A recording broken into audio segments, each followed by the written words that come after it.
Have you ever wondered why corporations send business overseas? Let's talk about it.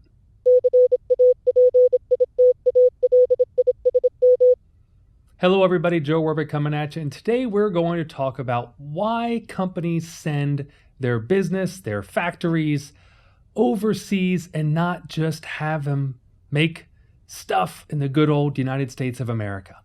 Well, it goes back to the fact that we have two different types of companies. We have privately held companies and we have publicly traded companies.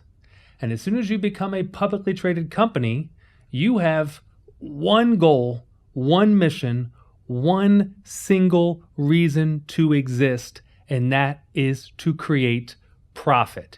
You are a for-profit company, and your whole reason for being is to make money.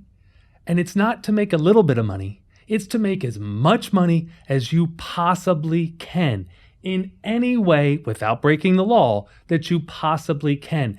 And you are held to that requirement. You need to. Every day you wake up, every day that company exists, you have one goal and one goal only: to make a profit. If you're on the board of directors for that company, your job is to run that company in one fashion only, and that is to make profit. It isn't to take care of your employees. It isn't to take care of your community. It isn't to be a good steward of the environment. It isn't to make sure that your employees get a living wage. Your only existence in life is profit.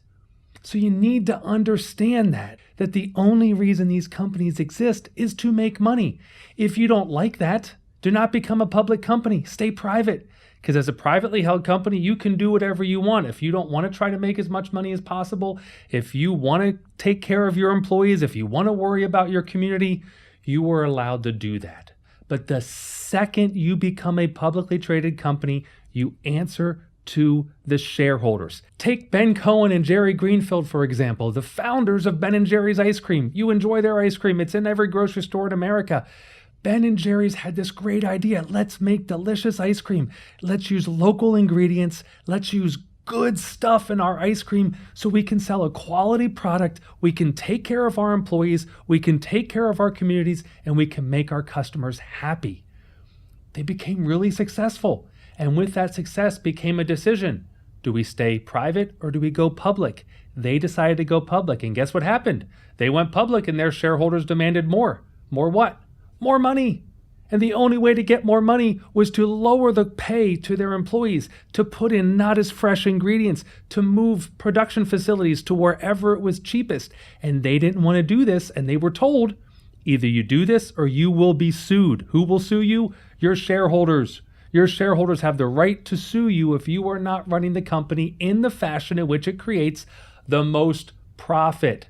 So whenever a company creates a product, if it turns out that they can make that product in Mexico or in China or in Vietnam or in Sri Lanka or wherever in the world we're talking about, if they can produce that product in a different country for a lower cost, which means a greater profit to you, the shareholder, they are legally required to do that. They must send that business overseas. No questions about it.